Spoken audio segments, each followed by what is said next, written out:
और आज इस उल्वे नगरी में पहली बार बौद्ध धर्म परिषद का आयोजन किया जा रहा है। कई महीने से इस आयोजन की तैयारी चल रही थी और आज वो दिन आ गया है। सारे कार्यकर्ताओं की मेहनत रंग लाई है और आज हमारे जितने ही हम कार्य समिति ने जिनको आमंत्रित किया था वो सभी आज यहाँ पर उपस्थित हुए हैं। ये हमारे लिए बड़ी हर्षित और आनंद की बात है। हम आप सभी का हार्दिक स्वागत करते हैं। इस धम्मपीठ पर उद्घाटन सत्र हो चुका है। धम्मपीठ पर आसीन इस धम्म परिषद के अध्यक्ष पूजनीय डॉक्टर भिक्खु एस.आर. इंदवस महाथेरो, प्रमुख अतिथि के रूप में आदरणीय डॉक्टर भीमराव जी अंबेडकर, भारतीय बौद्ध महासभा मुंबई के राष्ट्रीय कार्याध्यक्ष हैं। आयोजन की समिति के निमंत्रण स्वीकार करके श्रीलंका से आगमन हुआ है वंदनीय भंते बोधिपाल जी के, कंबोडिया से वंदनीय भदंत बा डेविटो, तिब्बत से वंदनीय भदंत के.आर. लामा, बांग्लादेश से वंदनीय भदंत बोधिमित्र, वंदनीय भिक्खुनी संघ नागपुर, वंदनीय भिक्खु संघ,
बोधिसत्व संविधानकार डॉक्टर बाबासाहेब आंबेडकर,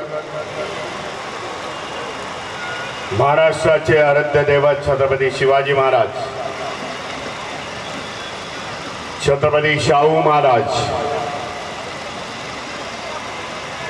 महात्मा ज्योतिबा फुले, सावित्रीबाई फुले, बहुजनांचे सर्व महापुरुषांना विनम्र अभिवादन करून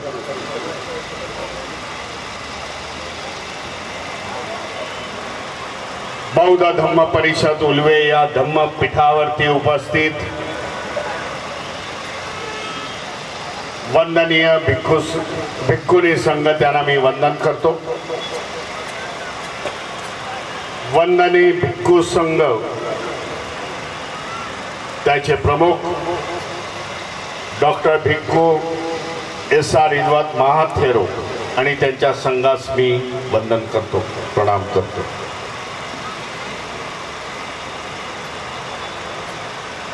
उपस्थित उपासक उपासिका, धम्म मंचकाच्या समोर बसलेले सर्व सन्माननीय सदस्य, समता सैनिक दल, भारतीय बौद्ध महासभेचे सर्व पदाधिकारी आणि बंधू भगिनी, सर्वप्रथम अभिनंदन करतो, शुभेच्छा देतो। बौद्ध धम्म परिषद उल्वे नवी मुंबई याचं जे आयोजन करण्यात आलं, नवीन वस्ती आहे सांगण्यात आलं उल्वे येथे, नव्याने हा भाग डेव्हलप होत आहे। आणि मुंबई आणि आजूबाजूच्या परिसरामधून लोक इथे स्थायिक झालेली आहेत आणि त्यांना सगळ्यांना एकत्र करून आज या धम्म परिषदेचं आयोजन केलं म्हणून सगळ्या धम्म परिषदेच्या सर्व पदाधिकाऱ्यांचं मी हार्दिक हार्दिक अभिनंदन करतो।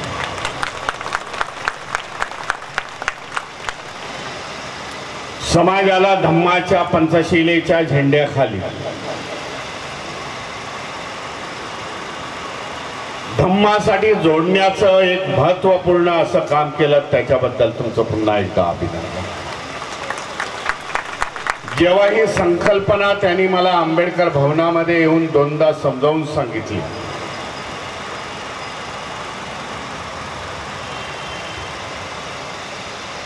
आणि तेव्हाच मी त्यांना होकार दिला। त्यांनी सांगितलं की नवीन वस्ती आहे भीमरावजी, आणि आम्ही नवीन वस्तीमध्ये घराघरातून गेलो।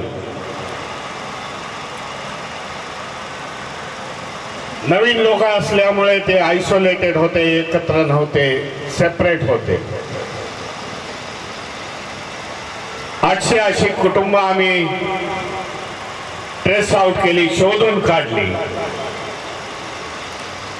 आणि त्यांना मेंबर करून आम्ही ही धम्म परिषद करत आहोत। म्हणून मी त्यांना बोललो मी ह्या धम्म परिषदेला येतो। आनंद वाटला आपल्या सगळ्यांना भेटून, आपल्याशी संवाद साधताना।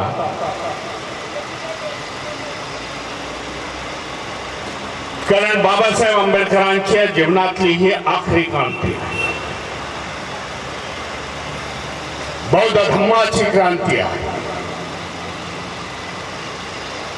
ज्या क्रांतीचं सर्कल डॉक्टर बाबासाहेब आंबेडकरांनी 14 ऑक्टोबर 1956 ला कंप्लीट केलं आणि त्याचं धम्मवील झालं। आणि धम्मवील आज देशावरती आज बौद्ध धम्माची संख्या जी वाढत आहे, हे क्रांतीचं सर्कल तयार झाल्यामुळे ही देशामध्ये आज लोकांची संख्या, बौद्ध धम्माच्या लोकांची संख्या आज वाढत आहे। बाबासाहेबांनी अनेक क्रांत्या केल्या। 27 पासून महाडच्या चौदार तळ्याच्या क्रांतीपासून सुरुवात झाली आणि शेवटची क्रांती 14 ऑक्टोबर 1956 रोजी झाली। ज्या क्रांतीमध्ये बाबासाहेबांना खूप उमेद होती। बाबासाहेब एके ठिकाणी असं म्हणतात, जीवनाचा जो अखेरची वेळ आहे हे बौद्ध धम्माच्या प्रसारासाठी, मी प्रचार आणि प्रसारासाठी माझं पूर्ण आयुष्य मी वेचेल, असं बाबासाहेब म्हणतात। म्हणून त्यांनी मुंबईची 16 डिसेंबरची 1956 घोषणा केली। परंतु दुर्दैवाने बाबासाहेब आपल्यामध्ये जास्त दिवस राहिले नाही। बाबासाहेबांचा महापरिनिर्वाण झाला आणि त्याच्यामुळे बाबासाहेबांच्या काही एम्स आणि ऑब्जेक्ट होते, कशा प्रकारे हा धम्म वाढवायला पाहिजे या देशामध्ये, ह्या सगळ्यापासून आपण वंचित राहिलेलो आहे हे देखील लक्षात। परंतु ही धम्म चळवळ आपण तेवढी संकुचित ठेवली नाही, त्याच परिस्थितीला ठेवली नाही। बाबासाहेबांनी त्याच्यासाठी बराच प्रयत्न केला। 54 ला त्यांनी भारतीय बौद्ध महासभा बुद्धिस्ट सोसायटी ऑफ इंडियाची स्थापना केली।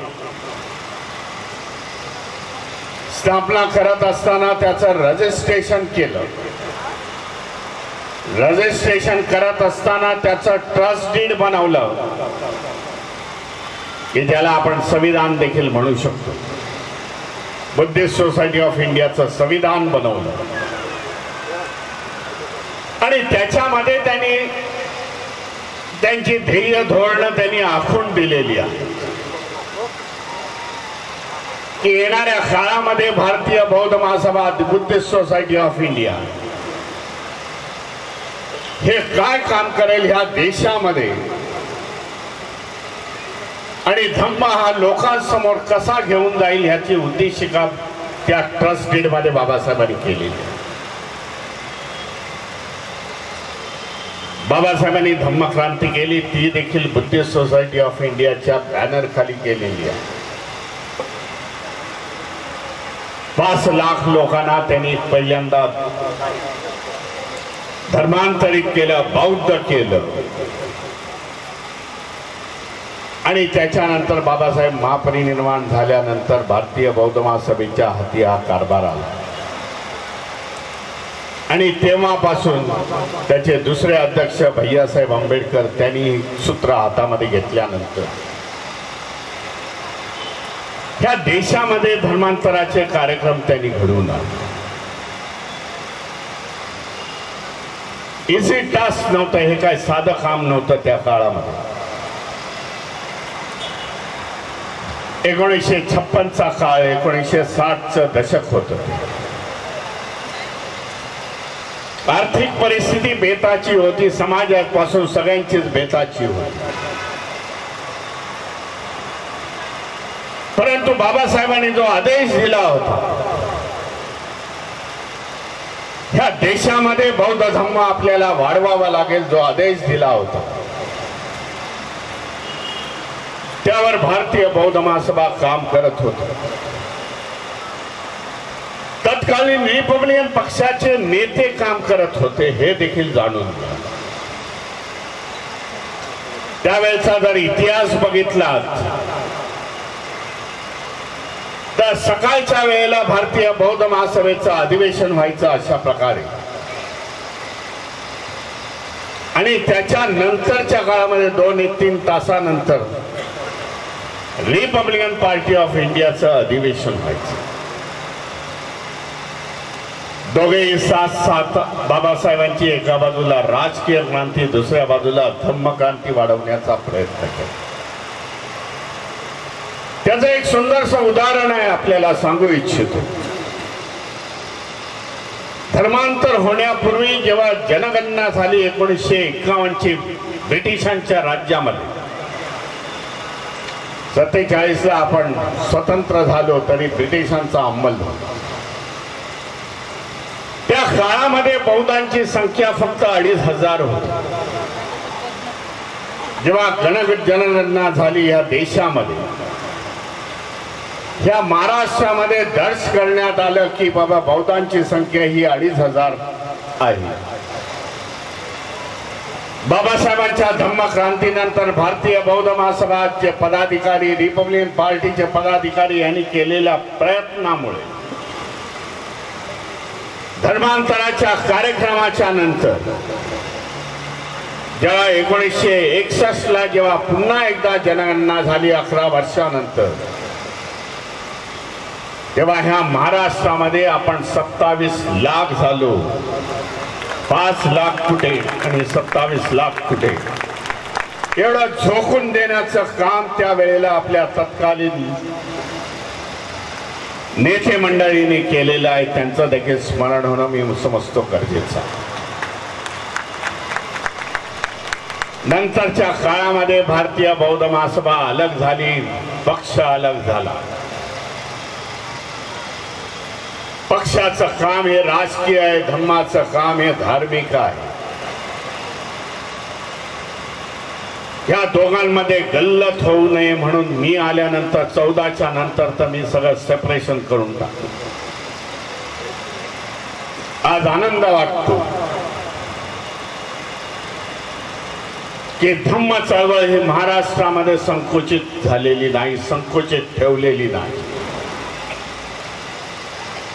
तर देशाच्या कान्याकोपऱ्यामध्ये बुद्धिस्ट सोसायटी ऑफ इंडिया, काही संघटना काम करतायत, त्या सगळ्यांना बरोबर घेऊन अधिक प्रमाणामध्ये ही धम्म चळवळ कशी जाईल, हा धम्म वंचितांच्या समोर कसा जाईल,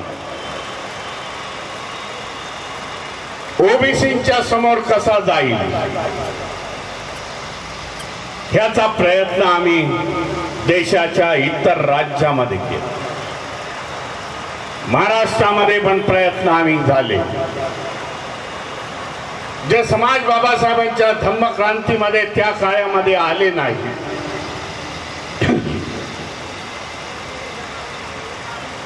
त्या समूहाची नवीन तरुण पिढी जेव्हा येत असताना त्यांचं आम्ही स्वागत करतो.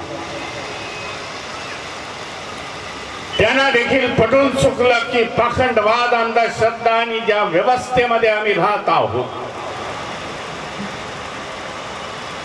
ती व्यवस्था आम्हाला कधीच पुढे जाऊन देणार नाही, आमची प्रगती होणार नाही. आपण देखील डोळसपणे जर आजूबाजूचा परिसर बघितला,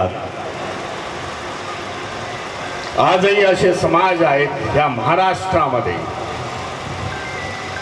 जे शेड्यूल कास्ट, शेड्यूल ट्राईब, एनटीज मध्ये आहेत, त्यांची आज प्रगती नाही, शैक्षणिक प्रगती नाही,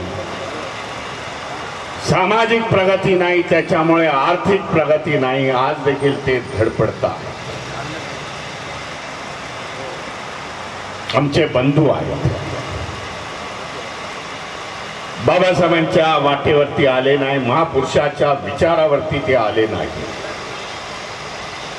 आज त्यांच्या पिढीनं आपल्याला समजावं लागेल आणि धम्म चळवळीमध्ये आपल्याला महापुरुषांचे विचारावर त्यांना घ्यावं लागावं लागेल.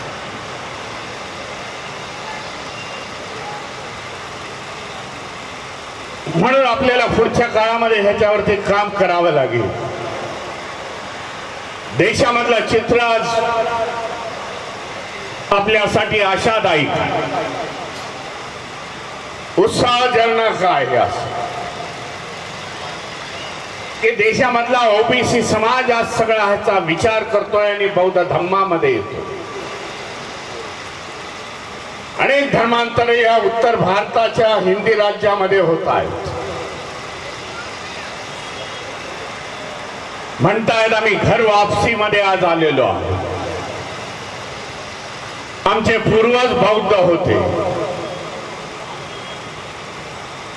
आज आम्ही पुन्हा त्या बौद्ध फोल्ड मध्ये, बौद्ध धम्मामध्ये जात आहोत. आम्हाला अभिमान आहे. अशा प्रकारची वक्तव्य देशामध्ये जनगणना न होण्याचं कारण देखील एक आहे. मी आपल्याला सांगू इच्छितो, मध्यंतरीच्या काळामध्ये करोडो लोक बौद्ध धर्मांतरित होतील आणि ती प्रक्रिया सुरू झालेली आहे. येथील व्यवस्थेला जे संस्कृतीचे वारसदार समजतायत येथील त्या मनुवादी संघटनेला कळलेलं आहे की बौद्धांची संख्या वाढते, लोक बौद्ध धम्माकडे जात आहेत. आणि त्यांच्यासाठी मी महाराष्ट्रातल्या जनतेला आव्हान करतो नेहमी, बाबा हे लोक आहेत, हे आपल्याकडे आशेने बघताय. कारण आपण 1900 बाबासाहेबांच्या बरोबर आपले पूर्वज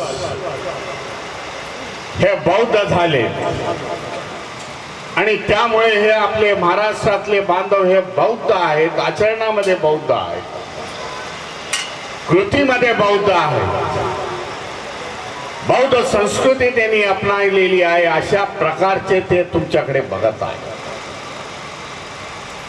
येणाऱ्या काळामध्ये आपल्याला त्याच्यावरती विचार करावा लागेल की आपण 100% बौद्ध कधी होऊ. आपली आयडेंटिटी ही जय भीम आहे की ज्याला मी राजकीय आयडेंटिटी समजतो. उत्तर भारतामध्ये जर आज बघितलं तर ते लोक नुसतं जय भीम म्हणत नाही, तर नमो बुद्धाय पहिल्यांदा नमो बुद्धाय बोलतील आणि त्याच्यानंतर जय भीम बोलतील. ह्या प्रॅक्टिस आपल्याला देखील महाराष्ट्रामध्ये चालवाव्या लागतील. त्यांनी आज त्यांची नावं बदललेली आहेत. आज आपण महाराष्ट्रामध्ये बघितलं तर आपल्या दुसरा जर समाज असेल, दुसरा जर धम्माची लोक असतील, बाबा हा मग आडनावाचा माणूस कोण असेल असे गेस करत राहतात. बाबा कोण असेल, बाबा जातीनी धर्मानी हा कोण असेल. परंतु त्यांनी त्यांची आडनावच बदललेली आहेत. गौतम आहे, गौतम सारखी नाव आहे, सिद्धार्थ अशी आडनाव आहे की ज्याच्यामुळे कोणाला गेस करण्याची गरज नाही बाबा मी बौद्ध. मगाशी जे मार्च चालला होता त्याच्यामधलं मला स्लोगन आवडलं, त्यांचं देखील अभिनंदन करतो. मी बौद्ध आहे असं मी स्वाभिमानाने म्हणतोय. अशी जी काही स्लोगन होतं मी खरंच तुम्हाला सल्यूट करतो बाबा. लपवायचं कशासाठी? बौद्ध म्हणून आपण लपवायचं कशासाठी? जगातील उत्तम धम्म हा बौद्ध धम्म आहे हे सगळ्यांना आज कळून चुकलेला आहे. मध्यंतरी 6 महिन्यापूर्वी अश्विन पौर्णिमेला मी थायलंडमध्ये होतो. त्याचं उदाहरण आहे बाबा का हा धम्म एवढा महान धम्म का. अश्विन पौर्णिमेला मी थायलंड या बँकॉक मध्ये होतो तेव्हा मला आमंत्रण आलं होतं स्टेट गेस्ट म्हणून. भारतीय बौद्ध महासभा बौद्ध धम्माचं तुम्ही चांगल्या प्रकारे काम करताय. जे मला डॉक्टरेट मिळालेली आहे ती कसली लिटरेचर मधली नाही ते देखील मी क्लिअर करतो. व्हिएतनाम मधले बुद्धिस्ट युनिव्हर्सिटीने त्या माझा डेटा सगळा मागवला गेल्या 10 वर्षाचा आणि तो डेटा मी पाठवून दिला. मला काहीच कल्पना नव्हती. नंतर त्यांनी मागच्या 6 डिसेंबरला आले आणि त्यांनी तो सगळा डेटाचं विश्लेषण केलं आणि ते बोलले भीमराव जी आपको डॉक्टरेट देनी पड़ेगी कि धम्म का बहुत बड़ा काम कर रहे. त्या बँकॉक मध्ये जे युनो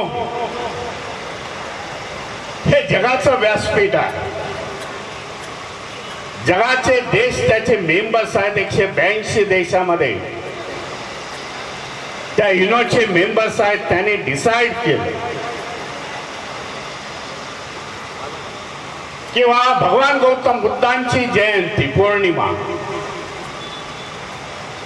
ही युनोच्या मार्फतच साजरी होईल. जगामध्ये अनेक धर्म आहेत. ख्रिश्चन आहे मेजॉरिटीने जास्त आहे. त्यांचे देश देखील जास्त आहेत. मुस्लिम्स आहेत मुस्लिम कंट्रीज जास्त आहेत. 3रा नंबर बौद्धांचा लागतो. कधीतरी सांगतात मला भंतेजी लोक बौद्ध हम लोग 3रे क्रमांक पर नहीं 2रे क्रमांक पर है. त्याच्या वादामध्ये न जाता गेल्या अनेक वर्षापासून 5-10 वर्षापासून भगवान गौतम बुद्धांची जयंती बुद्ध पौर्णिमा ज्याला म्हणतो आपण ती जगाच्या पाठीवरती साजरी केली जाते. साजरी होत असताना त्यांनी विश्लेषण केलेलं आहे. संपूर्ण बौद्ध धम्माच्या विचाराचं विश्लेषण केलेलं आहे. बुद्धाच्या विचारांचं विश्लेषण केलेलं आहे की ज्या ज्या देशामध्ये हा धम्म आहे 17-18 कंट्रीज आहेत की त्या देशाचा धम्मच हा बौद्ध धम्म आहे. तेव्हा त्यांनी ऑब्झर्व केलं की या देशामध्ये शांती आहे. शांती अमन आहे. त्या देशामध्ये क्राईमचा रेट कमी आहे. सिव्हिल वॉर नाही. लोक आनंदाने राहतात. म्हणून बुद्धांनी युद्ध नाकारला आणि शांतीचा संदेश दिलेला. ह्या सगळ्याचं विश्लेषण झाल्यानंतर जग भगवान गौतम बुद्धाची पौर्णिमा ही साजरी करतो. या धम्माचे आम्ही अनुयायी आहोत, पाईक आहोत, बौद्ध धर्मीय आहोत. आपल्याला अभिमान असायला पाहिजे. गर्व हा शब्द मी म्हणणार नाही. अभिमान हा प्रॉपर वर्ड आहे. ज्यांना गर्व असेल त्यांनी गर्व करावा बाबा दुसऱ्या धर्माने. बौद्ध धम्माचा आम्हाला अभिमान आहे बाबा. आम्ही बौद्ध आहे. बाबासाहेबांनी आम्हाला सही रास्ता दिलेला. बाबासाहेब जेव्हा धम्मक्रांती करत होते तेव्हा बाबासाहेबांनी ऑब्झर्व केलं. बाबासाहेब एका भाषणाच्या ह्याच्यामध्ये म्हणतात, बुद्धाचा हा वटवृक्ष होता. या देशामध्ये ज्याला आपण पिंपळ वृक्ष म्हणू, बोधी वृक्ष म्हणू, बाबासाहेब संबोधतायत हा सुकलेला, ह्याच्या फांद्या सुकल्या, ह्याची पानं सुकलेली आहे. परंतु बाबासाहेब म्हणतायत ह्याची मुळं आज देखील जिवंत आहे. धम्मक्रांती या देशामध्ये यशस्वी होईल असं बाबासाहेब म्हणतायत. आपली जबाबदारी आहे की बाबासाहेबांनी जे म्हटलेलं आहे धम्मक्रांती यशस्वी करायची, आपण त्या मार्गाने जाणं गरजेचं आहे. धम्म का ह्या देशामधून लुप्त झाला, नष्ट झाला म्हणणार नाही, लुप्त झाला असं म्हणेल. कारण महापुरुषाचे विचार कधी नष्ट होत नाही. पुन्हा हे बाबासाहेबांचंच वाक्य, माझं नाही. बाबासाहेब म्हणतात की महापुरुषाचे विचार हे जिवंत असतात. महापुरुषाचं निधन केव्हा होतं? पुन्हा बाबासाहेब म्हणतायत जेव्हा विचार नष्ट होत आहेत, विचाराचे वाहक मिळत नाही, तेव्हा महापुरुषाचं निधन होतं असं बाबासाहेब. ह्या देशामध्ये देखील तेच घडलं, हे देखील विचारात. 1200 वर्षानंतर हा बौद्ध धम्म या देशातून लुप्त झाला. त्याचं कारण होतं की विचारधारा, बौद्ध धम्माची विचारधारा नेणारे लोक नव्हते. बौद्ध धम्माने या देशामध्ये क्रांती केली. त्याच्यानंतर आलेली प्रतिक्रांती, ज्याने बौद्ध धम्माच्या, बौद्ध भिक्खूंची कत्तल केली. बौद्ध राजाचा, शेवटचा सम्राट, मौर्यांचा सम्राट पुरंदर, त्याचा खून करण्यात आला, मर्डर करण्यात आला. बौद्ध भिक्खू एशियामध्ये घाबरून पळून गेले. काही या देशामध्ये मृत्युमुखी पडले, त्यांना मारण्यात आलं. विचारधारा पुढे नेण्यासाठी कोण राहिलं नाही, म्हणून बौद्ध धम्म या देशातून लुप्त झाला. हे देखील विचारात. आज आपण विचारधारा, आपण पुढे नेणारे लोक आहोत. मध्यंतरी मला दिल्लीमध्ये ओबीसी समाजाच्या लोकांनी बोलण्यात आलं होतं. 20-25 दिवसापूर्वीची गोष्ट आहे. विचारधारा कशी नष्ट झाल्यावरती काय परिणाम होतात त्याच्याबद्दलचं उदाहरण मी आपल्याला सांगतो. दिल्ली आजूबाजूच्या, दिल्ली, राजस्थान, हरियाणा या प्रदेशातले लोक एकत्र आले. बोले, भीमरावजी, महात्मा ज्योतिबा फुले, जिन्होंने सत्यशोधक समाज की निर्मित की है, उसको 150 साल होने जा रहे. 150वां साल चल रहा. हमें बड़ा सम्मेलन लेना पड़ेगा, नहीं आप आना पड़ेगा वहां. मैं जरूर आऊंगा. आणि जे दिल्लीमध्ये संमेलन झालं, ओबीसी समाजाचे लोक खूप मोठ्या संख्येने होते. त्या परिषदेला तेव्हा तिकडच्या भारतीय बौद्ध महासभेला सांगितलं, जरा येऊ नका, ह्या ओबीसी समाजाशी मला संवाद साधायचा. मंचकावरती मोठे दिग्गज नेते बसले होते त्या वेळेला माझ्या बरोबर. आजही महात्मा फुलेंना आपल्याला सांगू इच्छितो, महाराष्ट्रामध्ये जेवढा मान सन्मान नाही आहे त्याच्यापेक्षा मान सन्मान हा राजस्थानमध्ये, बिहारमध्ये मी अनुभवलेला आहे, हरियाणामध्ये अनुभवलेला आहे की त्यांच्या नावाने 1000 वर्ष संघटना चालू आहे. सत्यशोधक समाजाला 150 वर्ष होत आहेत. जेव्हा माझी पाळी आली तेव्हा मी त्यांना सांगितलं, बाबा स्वामी प्रसाद मौर्य नाव ऐकलं असेल, ते माझ्या बरोबर होते, कट्टर बौद्ध धर्मीय आहे मौर्य. राजेंद्र पाल गौतम नाव ऐकलं असेल, मिनिस्टर होते दिल्ली मधले, त्यांचं मिनिस्ट्री पद निघून गेलं कारण त्यांनी धर्मांतराचा खूप मोठा प्रोग्राम या दिल्लीच्या आंबेडकर भवनामध्ये घेतला. 10,000 लोकांना दीक्षा दिली. त्याचबरोबर सैनी समाजाचे 3 वेळा खासदार राहिलेले ते बौद्ध झालेले आहेत, ते होते. बरेच दिग्गज नेते होते. ज्या वेळेला माझी पाळी आली तेव्हा मी बोललो, बाबू महाराष्ट्रामध्ये अरे हम लोग कुछ कम गिर गए. या महात्मा ज्योतिबा फुलेंनी सत्य शोधण्याचा प्रयत्न 150 वर्षापूर्वी केला. भगवान बुद्धाच्या पावलावरती पाऊल ठेवून बाबा 150 वर्षापूर्वी सत्य शोधण्याचा प्रयत्न केला. लोकांना सत्य सांगावं या देशामधल्या लोकांना.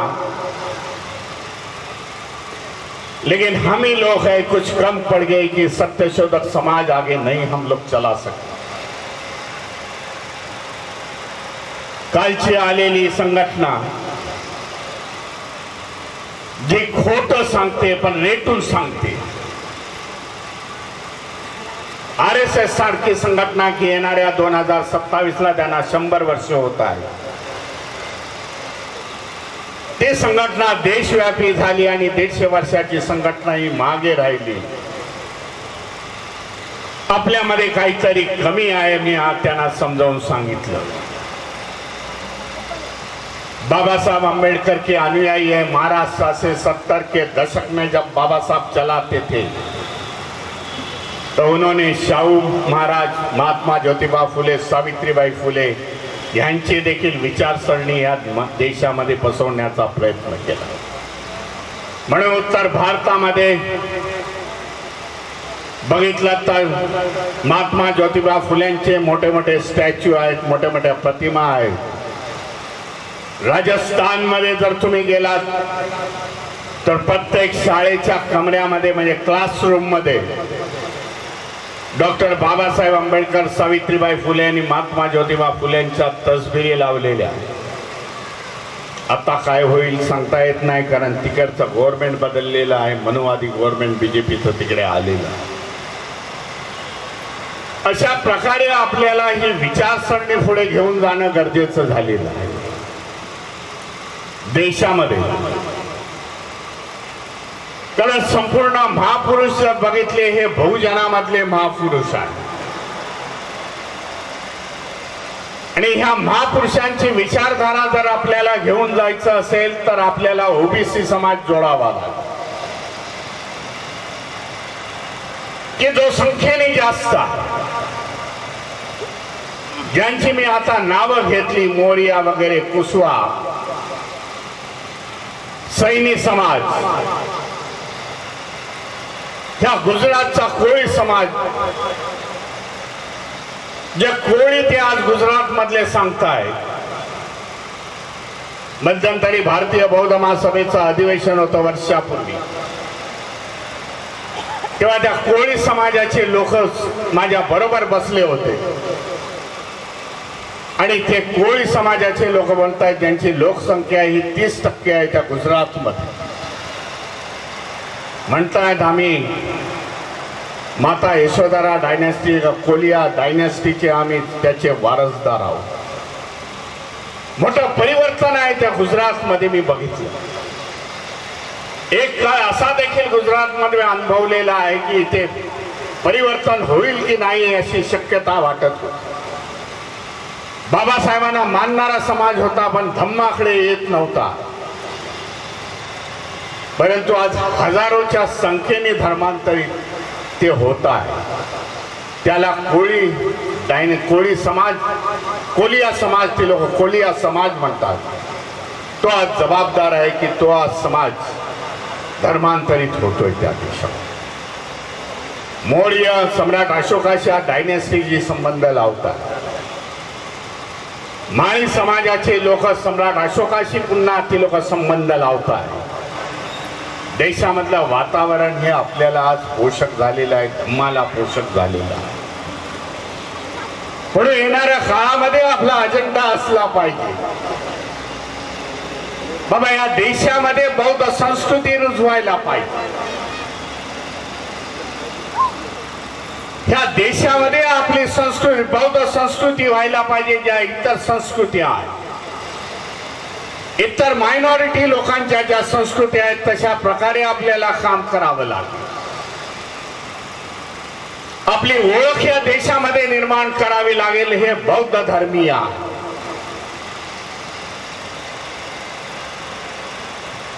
त्यासाठी आपल्याला पुढच्या काळामध्ये काम करावं लागेल.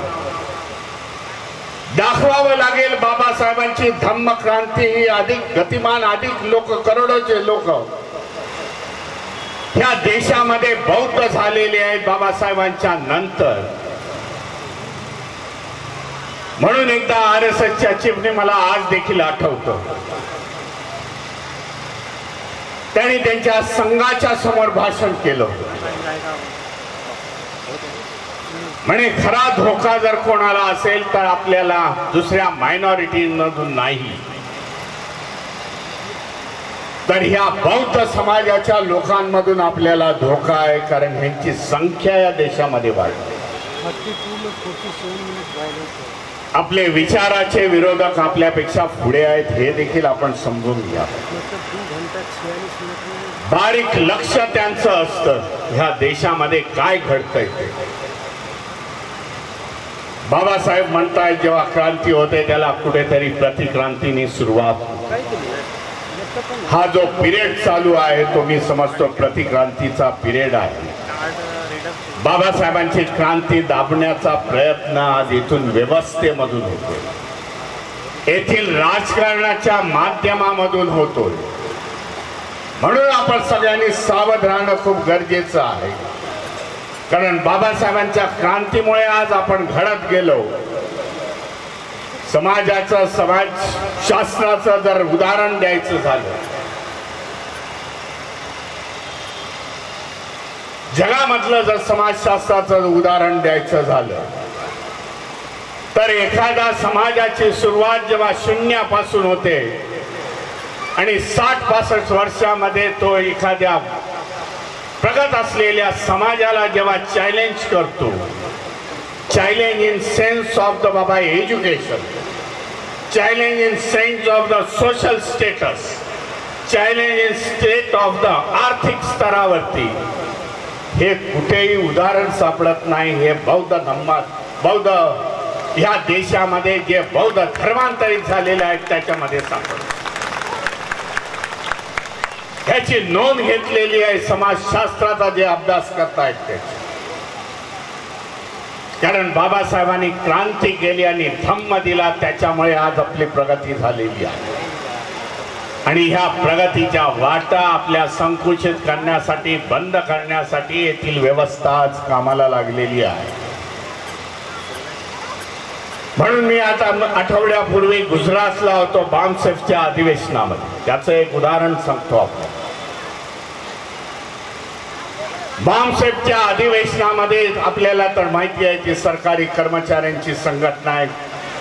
काफी मोठ्या संख्येने लोक बसले होते, अधिकारी वर्ग बसला होता की जो देशाच्या कानाकोपऱ्यामधून म्हणजे काश्मीर पासून काही लोक आले होते. विचाराचं मंथन होतं त्या बामसेफच्या अधिवेशनामध्ये. तेव्हा मी देखील त्यांना हेच सांगितलं, बाबा बाबासाहेबांच्या मुळे आणि संविधानांमध्ये प्रावधान केल्यामुळे, बाबासाहेबांनी शिका म्हटल्यानंतर शिकला हा समाज, संविधानाच्या माध्यमामधून त्यांना सरकारी नोकऱ्या मिळाल्या. आज त्या सरकारी एंटरप्राइज सगळ्या विकण्याचा प्रयत्न झाला, विकून टाकलेल्या. त्याच्यामुळे आज आपल्याला जे आपण रिझर्वेशन मागतोय, जॉब्स मागतोय, ते पुढच्या काळामध्ये मिळणार. तेव्हा त्यांना मी उद्देशून म्हणालो, आज तुम्ही अधिकारी वर्ग इथे मोठ्या संख्येने आहात. जेव्हा आपल्या घरातील मुलगा मुलगी जेव्हा कॉन्ट्रॅक्ट बेस्ड सिस्टीम मध्ये काम करेल, तेव्हा समाजाची अधोगती सुरुवात झाली असं मी समजेल. त्यावर आपल्याला मात करावी लागेल. येणारा काळ हा खूप महत्वाचा. सामाजिक परिस्थितीचं भान ठेवून मी थोडस राजकीय बोलेल, परंतु कोणी राजकीय समजू नका. मी देखील मानतोय हा धम्ममंच आहे, परंतु परिस्थितीचं भान ठेवावं लागेल आपल्याला. येणाऱ्या काळामध्ये 2024 हा इलेक्शनचा पिरियड आहे आणि जी काय प्रतिक्रांती सुरुवात झाली ती 2014 पासून सुरुवात झालेली आहे. त्याला जोर आलेला. जे आपल्या विरुद्ध जे गोष्टी घडत आहेत ते केंद्रामधून, राज्यामधून घडत आहेत, सत्ताधाऱ्यांमधून घडत आहेत. म्हणून 2024ला जर आपल्याला ह्याच्यामध्ये जर बदल करावा लागेल आपल्याला, की जे सत्तारूढ केंद्रामध्ये आहेत, राज्यामध्ये आहेत, की जे संविधानाच्या विरोधामध्ये, संविधानाचं इम्प्लिमेंटेशन नाही, अशा प्रकारचे कायदे बनवण्यात आलेले आहेत की हा समाज कधी पुढे जाऊ नये. बौद्ध समाज असेल, वंचित समाज असेल, शेड्यूल कास्ट, शेड्यूल ट्राईबचे समाज असतील, हे पुढे जाऊ नये अशा प्रकारचं नीती ह्या देशामध्ये चालू आहे. एकच उदाहरण आहे त्याच्यामध्ये, एज्युकेशन कायदा जो आलेला की ज्याचं इम्प्लिमेंटेशन अजून झालेलं नाही. कामगारांचा कायदा या देशामध्ये पास झालेला आहे, त्याचा लॉ झालेला.